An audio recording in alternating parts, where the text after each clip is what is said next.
chez toi? Bon, c'est mon garage, ouais. Je sais pas encore. Ouais, Quelle date? novembre, il vient deux, il vient trois fois. Ah ouais? Oui, il vient chez lui. Bah ouais, mais alors, il ferait bien la prochaine fois. C'est un protecteur. Eh ben, tu ferais bien la prochaine fois, merci. La ferme de Bardelin.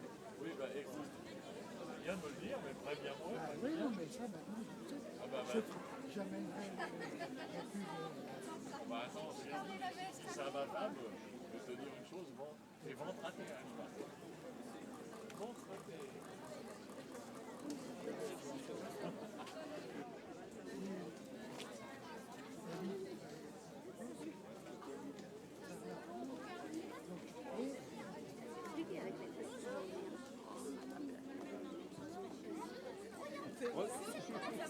Toujours très bien. Avec le soleil. Ça va, ça va. Vous allez bien? Bonjour.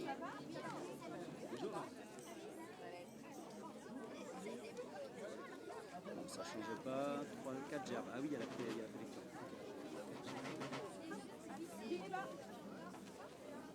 Très bien. Surtout parce que c'est lui qui lit le texte. Oui, mais ça sent, mais monsieur. Mais là, je lui ai dit que c'était pas lui parce que. Moi, je le connais même pas, ce monsieur. Moi non plus, je sais pas à quoi il ressemble. Mais il dit que tu Ah mais il fait signe comment Attends, il y a des voitures.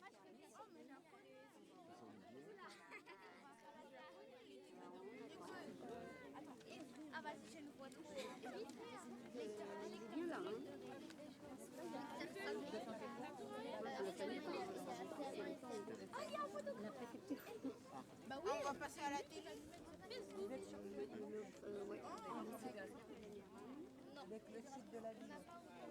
Sans ça, tant pis, on mettra Henri. Il est où, Henri, au cas où? Je l'ai vu, je l'ai vu, je l'ai vu.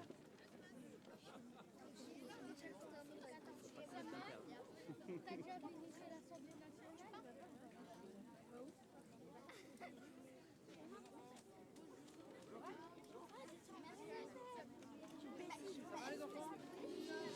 C'est l'ancien maire. Elle, c'est la nouvelle maire.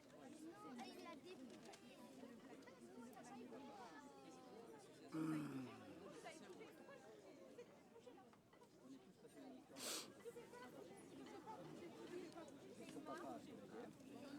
Vous avez chacun un texte ordonné pour que comme ça vous passez le micro et qu'il n'y ait pas de désordre.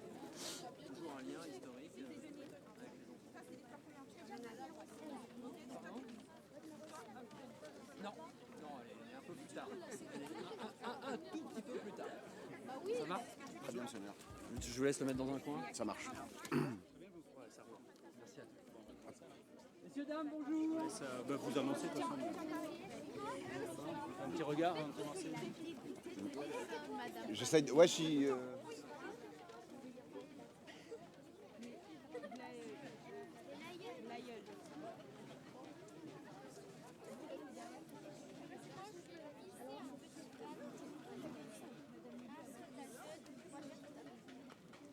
Mais maintenant, du coup, je vais du très mal. Toi, tu dis que de l'une, de l'une.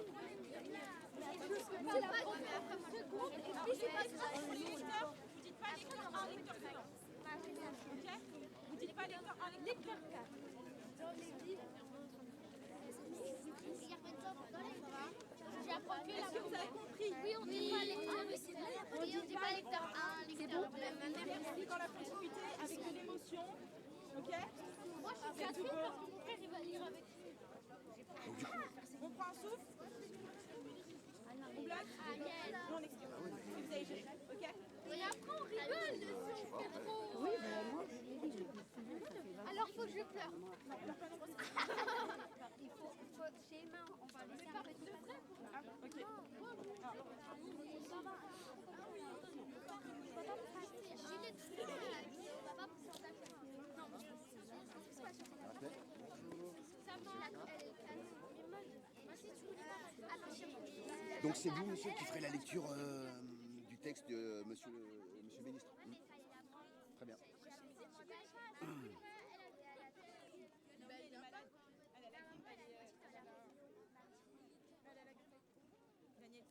Comment ça? Comment ça?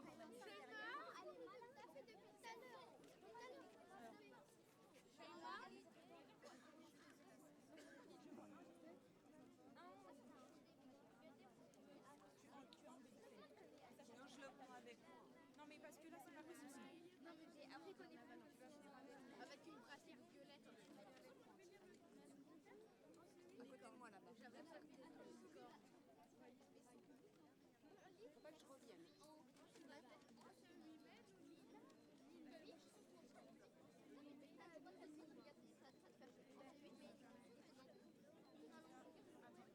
Mais je l'ai appris pas.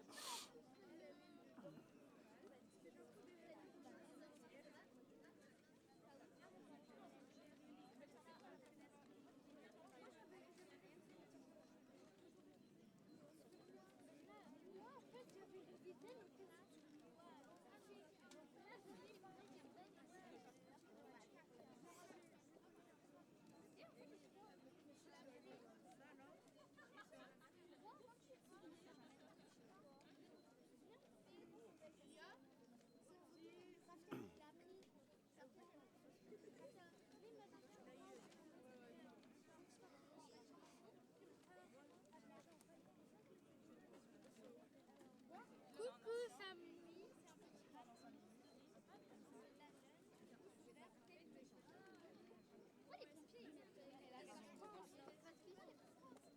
Tu peux commencer à annoncer. Hein. Ah bah attends, Ils mettent le...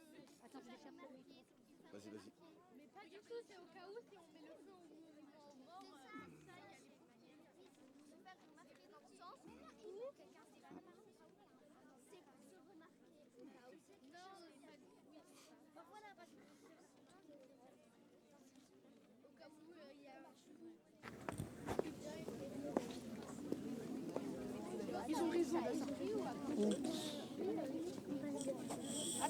Ah, parce qu'elle garde Chen. Pour les enfants.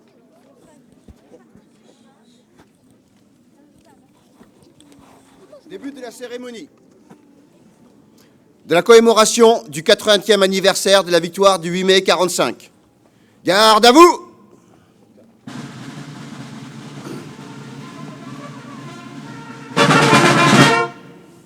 Levez des couleurs.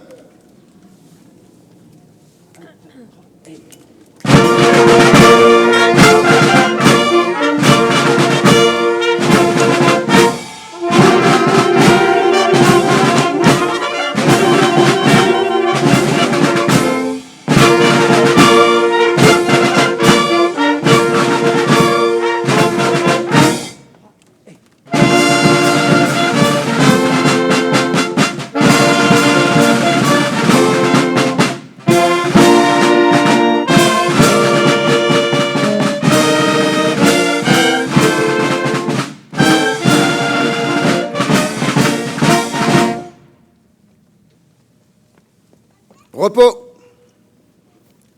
Lecture d'un texte d'Arthur Rimbaud, Le Dormeur du Val, par les enfants du CME.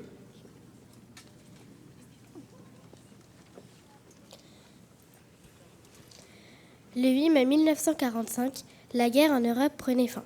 C'était la victoire des Alliés contre l'Allemagne nazie. C'était la fin des 6 années de souffrance, de peur et de silence. La Seconde Guerre mondiale a bouleversé des millions de vies, des hommes, des femmes, des enfants. Tous ont connu les privations, les séparations, les bombardements.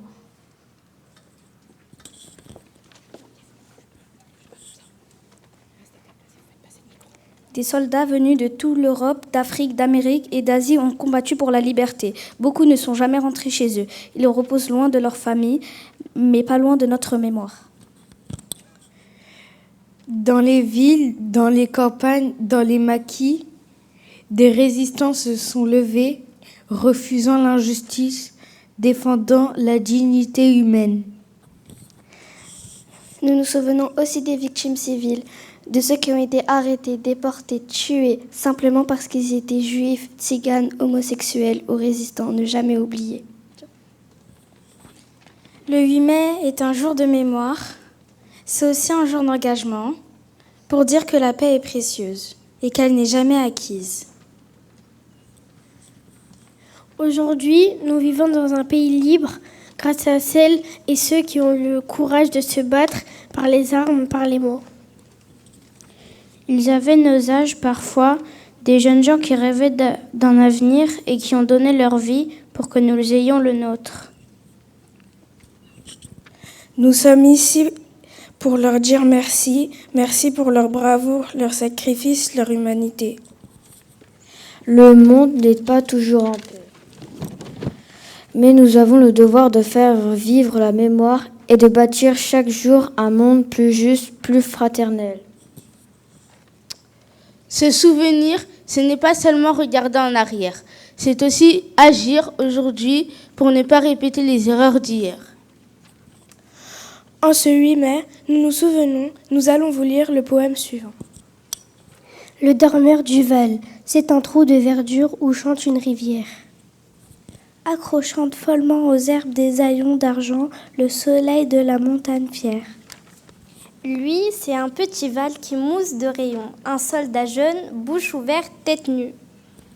Et la nuque baignant dans le frais cresson d'or, il est étendu dans l'herbe sous la nue. Pâle dans son lit vert où la lumière pleut, les pieds dans le glaïeul, il dort souriant comme souriant un enfant malade. Il fait une somme, nature berce le chaudement, il a froid. Les parfums ne font pas frissonner sa narine, il dort dans le soleil, la main sur sa poitrine. Tranquille, il a 2 trous rouges au côté droit. Arthur Rimbaud, octobre 1870.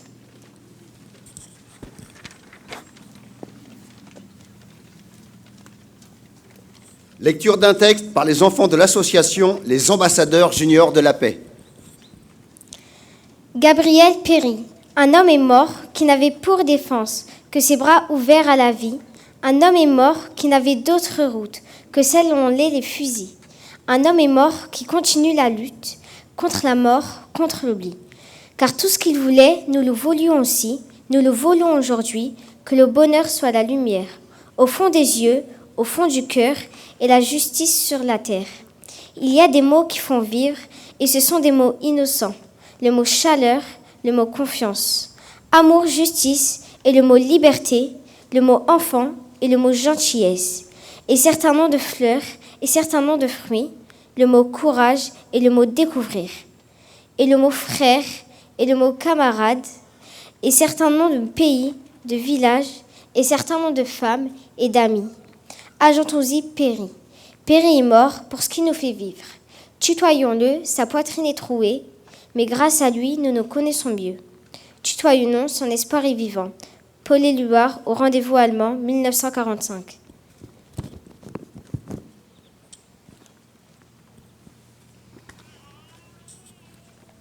Lecture d'un texte de l'Union nationale des combattants.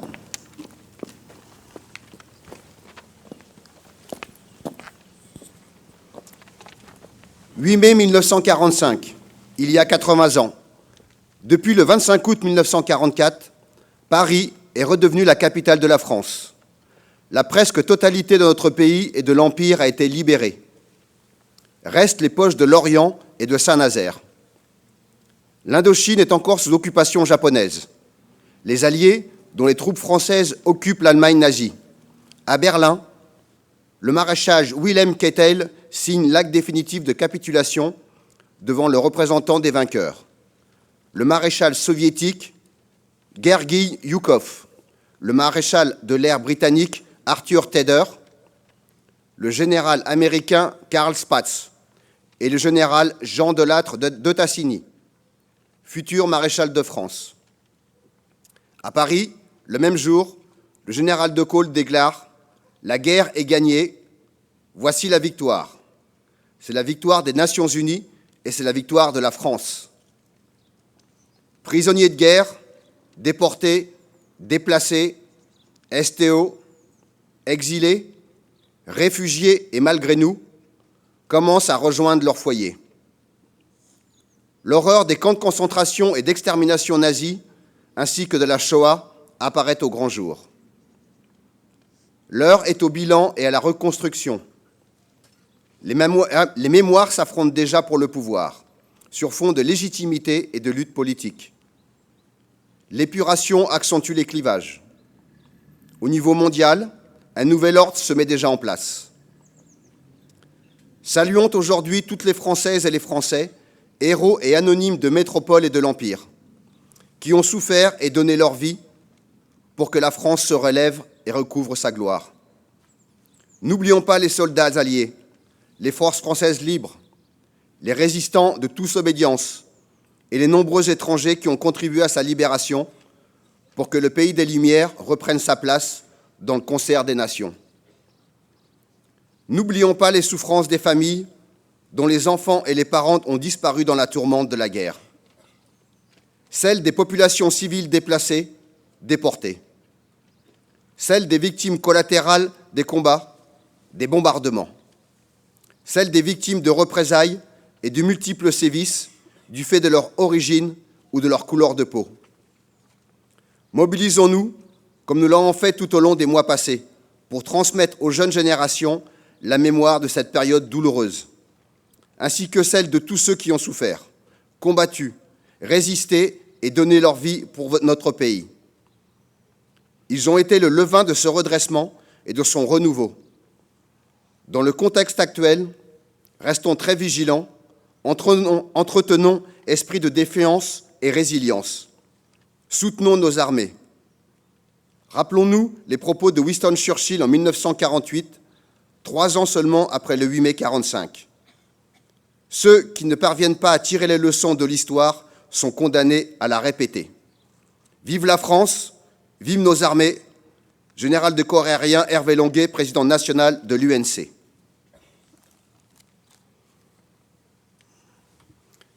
Garde à vous!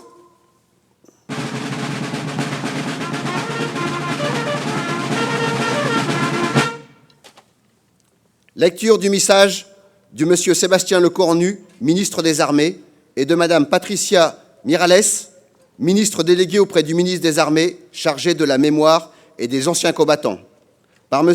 Olivier Delcourroux, secrétaire général, sous-préfet en charge de l'arrondissement d'Évry-Courcouronnes.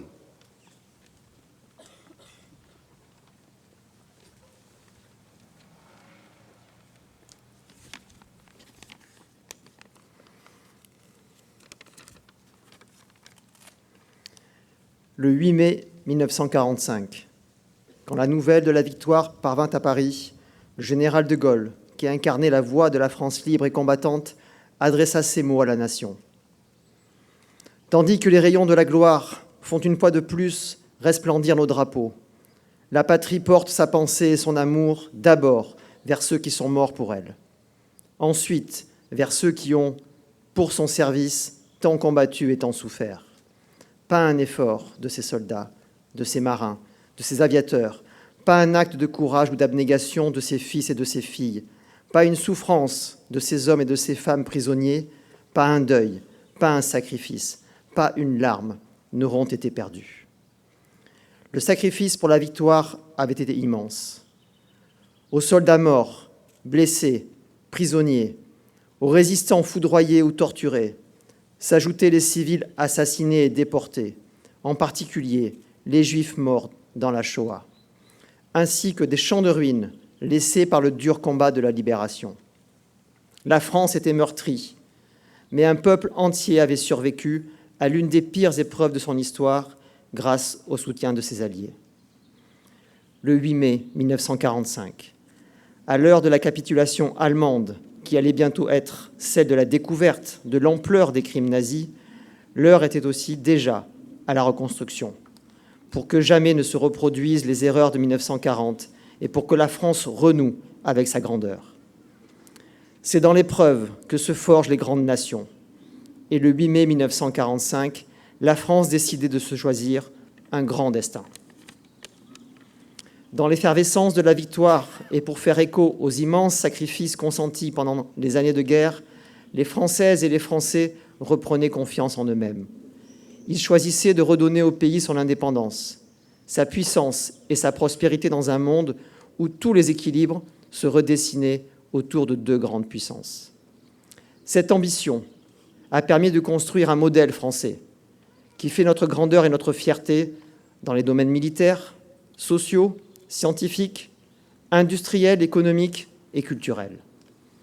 Aujourd'hui, nous jouissons encore de cet héritage de la libération, des choix courageux de nos grands anciens. Par-delà les clivages, ils ont su porter le pays vers le meilleur de lui-même. Alors que le cycle des commémorations du 80e anniversaire de la libération se termine, dans un monde où les menaces se multiplient, où des menaces anciennes placent à nouveau sur le pays, alors que les rapports de force internationaux se reconfigurent, souvenons-nous des sacrifices qu'une génération entière de Françaises et de Français ont acceptés pour libérer le pays, pour le reconstruire et pour nous donner les moyens de notre souveraineté. Vive la République et vive la France!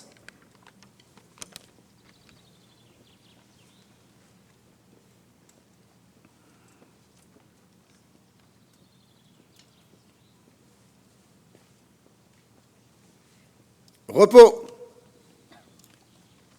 Intervention de M. Stéphane Baudet, maire d'Évry-Courcouronnes.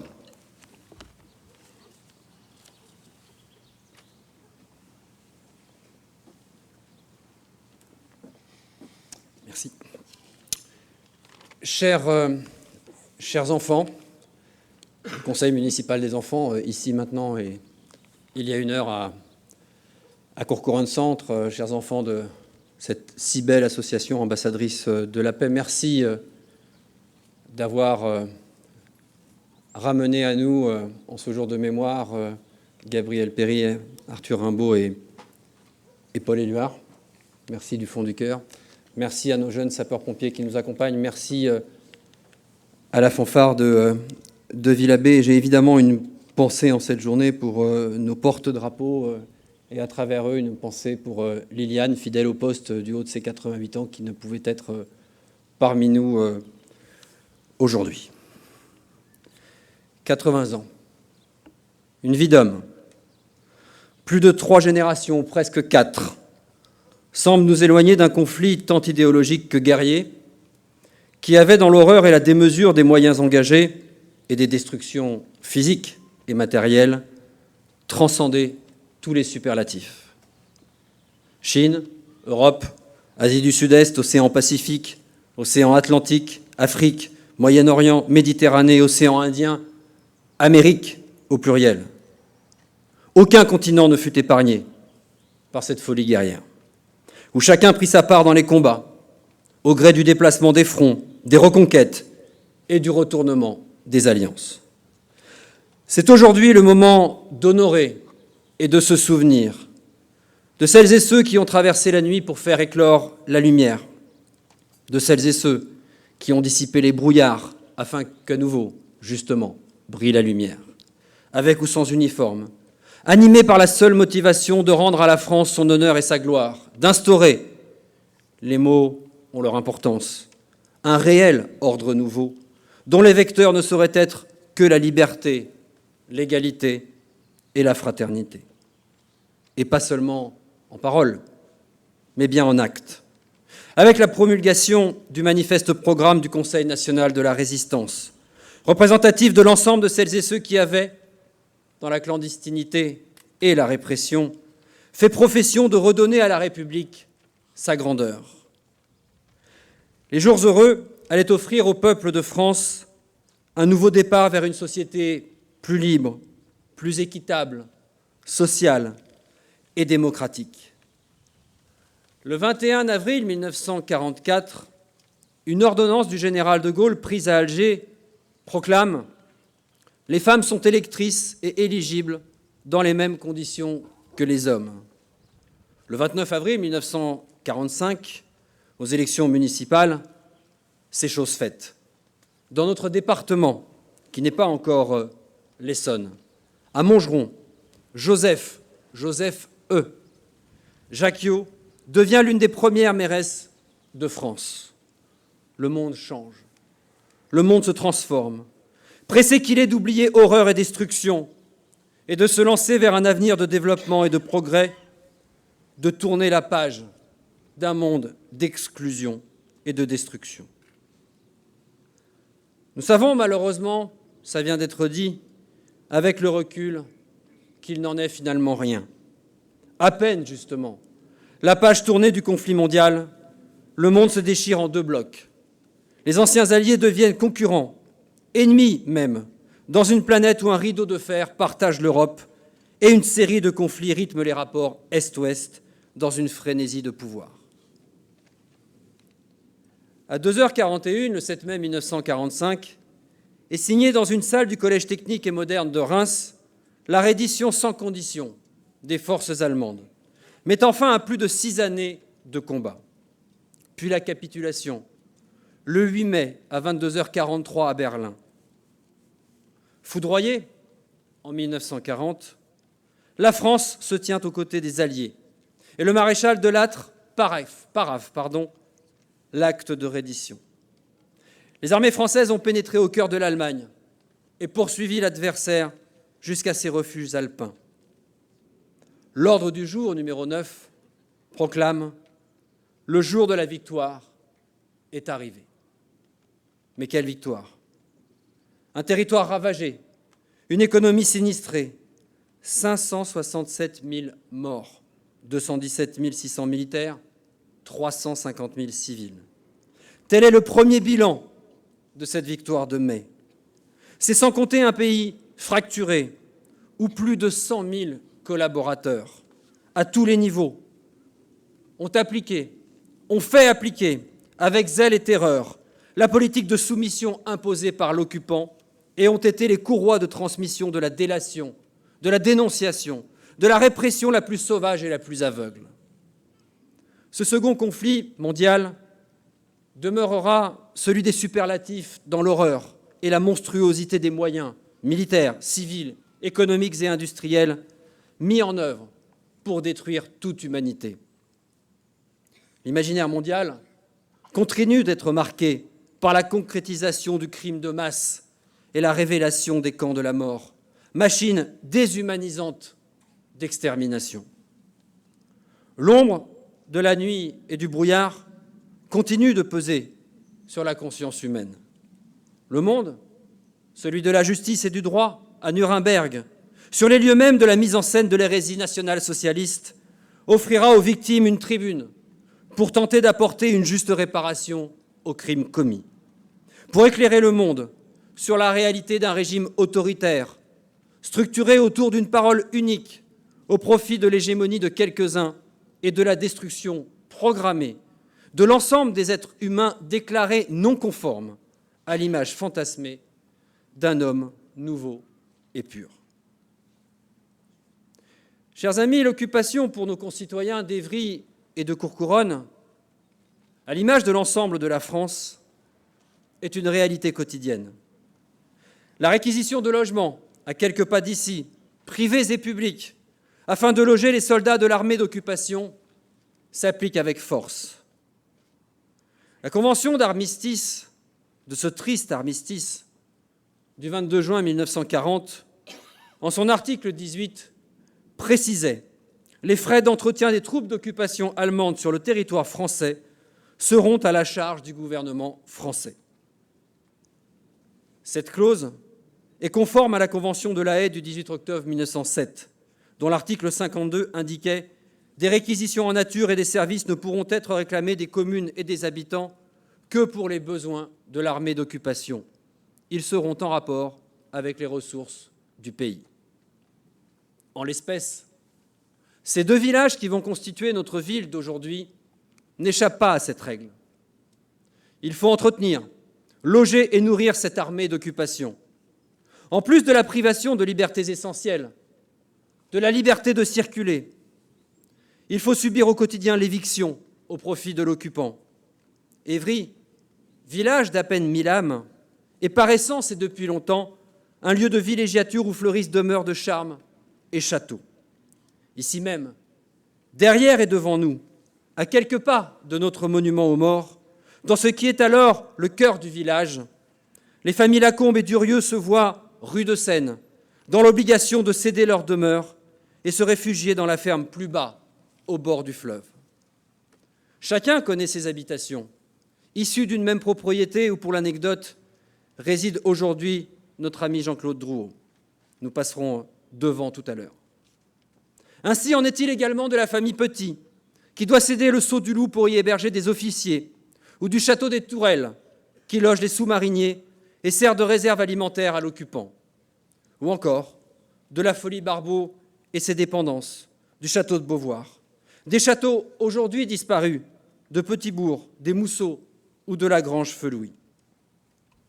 Alors que la France est soumise aux tickets de rationnement, qui perdureront d'ailleurs jusqu'au 1er décembre 1949, l'occupation stocke les vivres au château des Tourelles, où d'aucuns constatèrent que le chocolat scintillait des murs calcinés lorsqu'il fut incendié en 1944 par l'occupant lui-même.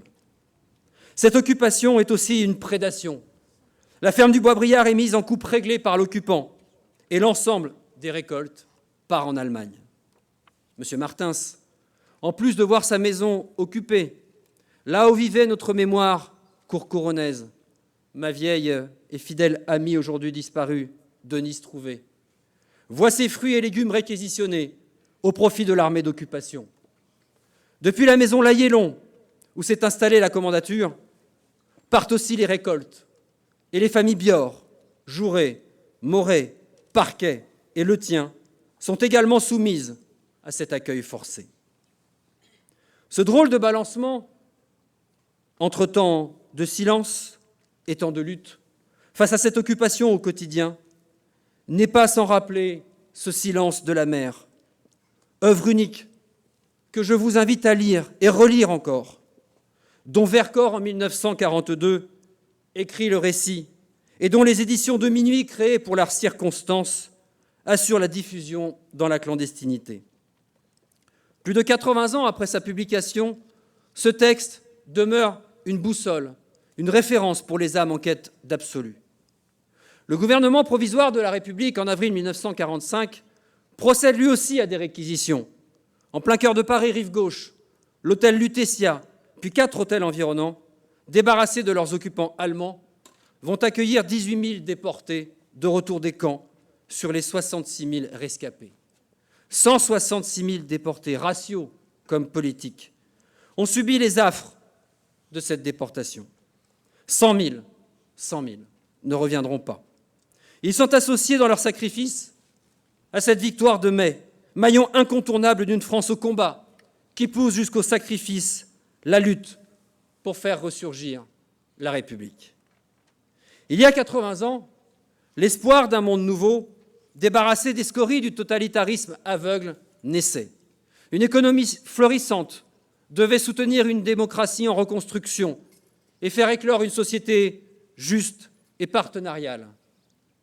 Tel était le souhait et la volonté de celles et ceux qui s'étaient engagés, physiquement et moralement, contre ces idéologies négatrices de toute humanité. La France sut reconquérir son rang grâce aux hommes et aux femmes qui se dressèrent contre cette fatalité passagère. Combattants de tous les champs de bataille, comme combattants de l'ombre, ils mirent leur énergie, leur détermination dans la résurrection de la patrie et la restauration des valeurs de la République. Mes chers amis, c'est vers eux aujourd'hui que vont notre reconnaissance et notre hommage. Vers eux, dont les rangs s'éclaircissent et les voix, peu à peu, se taisent, que vont aussi nos remerciements. Remerciements de fierté et d'orgueil, d'avoir en ces temps de défaite porté l'espoir d'une France qui ne soit pas celle de la division, de l'exclusion, du renoncement. D'avoir à cet idéal sacrifié pour beaucoup jusqu'à leur vie pour cette victoire de mai, prophétisée à Londres le 18 juin 1940 et formalisée à Berlin le 8 mai 1945. Deux noms illustrent ce mouvement de notre histoire, Charles de Gaulle et Jean Lattre de Tassigny. S'y joint évidemment la longue liste de celles et ceux qui ont mêlé leur destin personnel à celui général et intemporel de notre pays et dont nos rues, nos places, nos écoles portent le nom. Victoire de mai, victoire portée jusqu'au cœur de l'Allemagne, dont l'intention proclamée était de réduire l'Europe puis le monde à une idéologie inégalitaire, totalitaire et mortifère. En passant le Rhin, en se ruant de bataille en bataille jusqu'au cœur de ce régime, les armées françaises validaient tant la grandeur reconquise au rang des puissances que la valeur et la permanence, quels que soient les mouvements du monde, des trois constituantes de notre devise liberté, égalité, fraternité. De Bir Hakeim à Berlin, le glaive brisé en 1940 a été reforgé. Cette nouvelle arme a frappé durant 6 années sur tous les champs de bataille, aux côtés des armées alliées, jusqu'à exclure du territoire de la République les ferments d'horreur, de haine et de division imposés par l'ennemi et malheureusement parfois partagés. Cette terre d'Europe où est né ce conflit, c'est en quasiment un siècle, après avoir connu bien des bouleversements humains, économiques, technologiques et politiques, surtout dotés d'institutions garantes que nous fêterons d'ailleurs demain, 9 mai, fête de l'Europe, d'un développement harmonieux et de dialogue. Les adversaires d'hier sont devenus les partenaires d'aujourd'hui. Il nous appartient d'être les artisans de ce quotidien, sans pour autant renier notre passé. Il nous appartient d'être les artisans d'une vigilance sans faille. Il nous appartient d'être les gardiens sourcilleux de cette paix partagée et construite en commun. Il nous appartient aussi, mes chers amis, dans l'inquiétant brouhaha du monde d'aujourd'hui, de ne rien céder sur l'exemplarité de notre modèle républicain face à toute menace, à toute idéologie, à tout système qui ne mette pas l'homme au cœur de ses préoccupations. Non à la guerre. Non au rejet de l'autre. Non au racisme.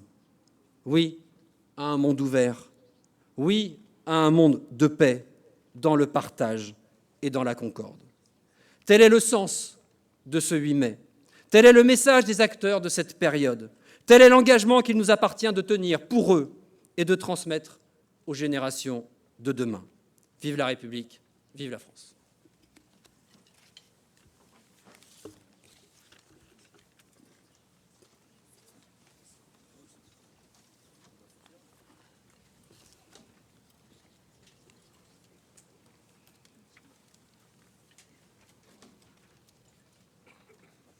Dépôt de gerbes. Gerbes des associations d'anciens combattants, déposé par M. Bernard Baudet.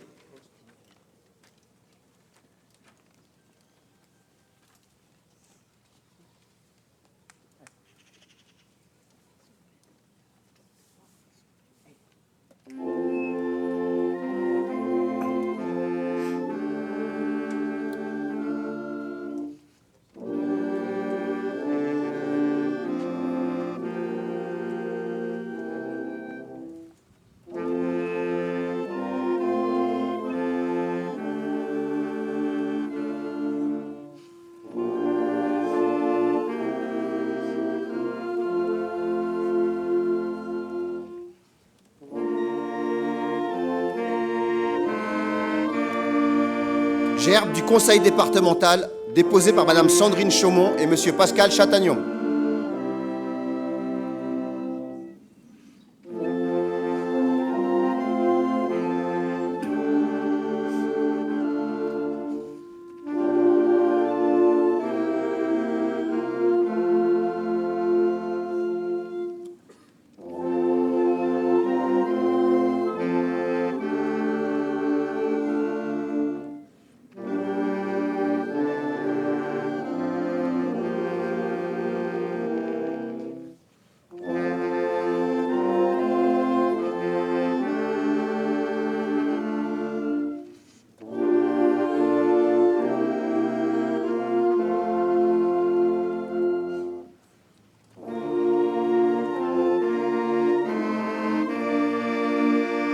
Gerbe de M. Stéphane Baudet, maire d'Évry-Courcouronnes et son conseil municipal.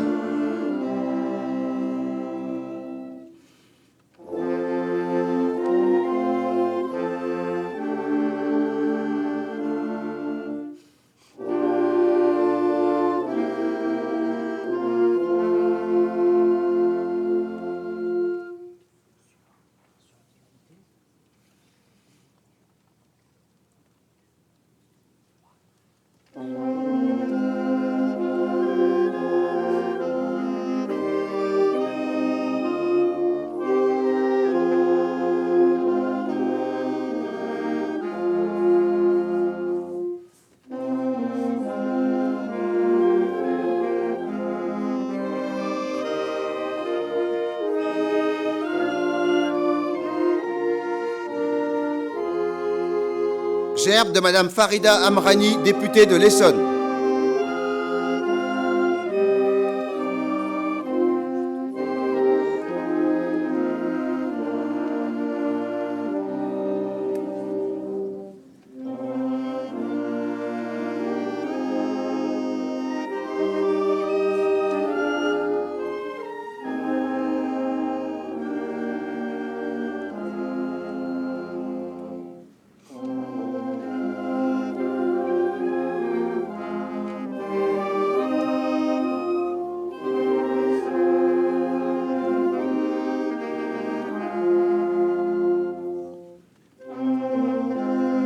Gerbe de Madame la Préfète, déposée par Monsieur Olivier Delquerou, secrétaire général, sous-préfet en charge de l'arrondissement d'Évry-Courcouronnes.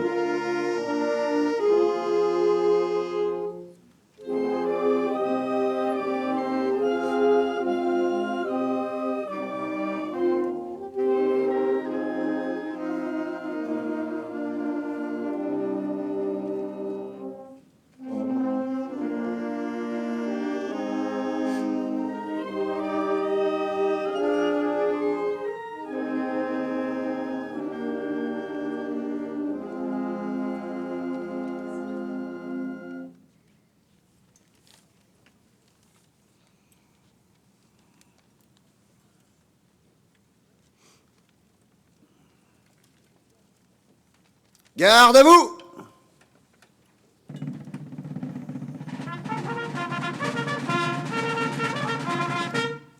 Sonnerie aux morts.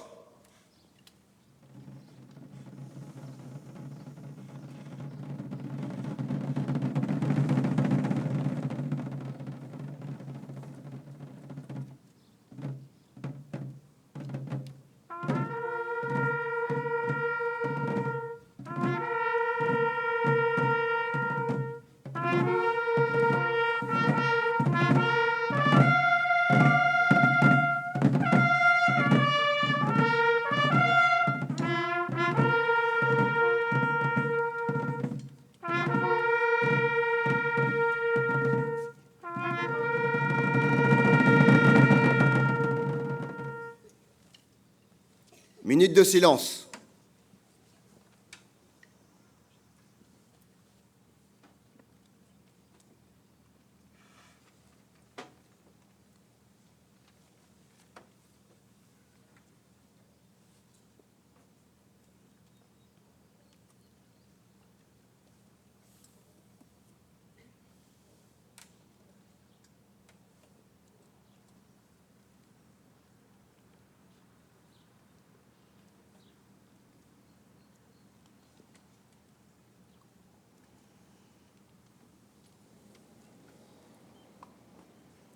La Marseillaise.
Repos. Fin de la cérémonie. Les autorités vont saluer les porte-drapeaux.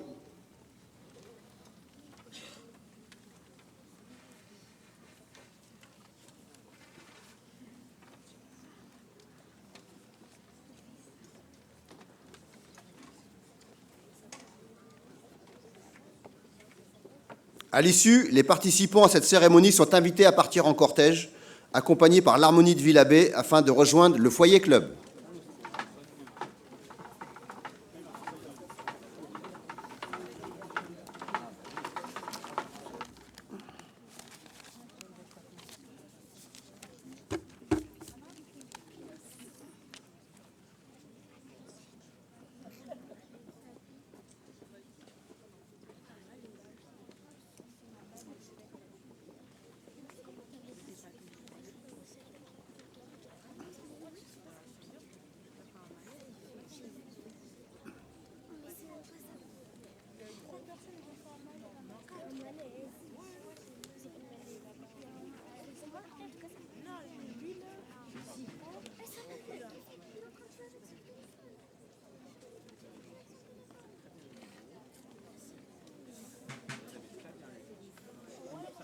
va mon amoureuse?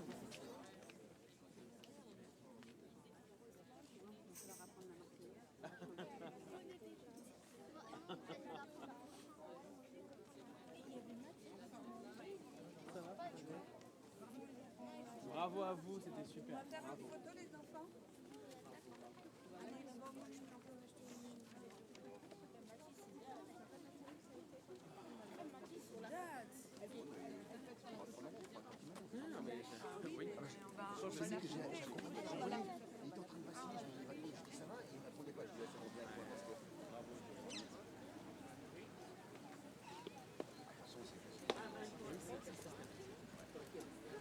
T'as le droit de te tourner, Lucas? La plus belle du monde. Je veux sourire quand même. Ça va?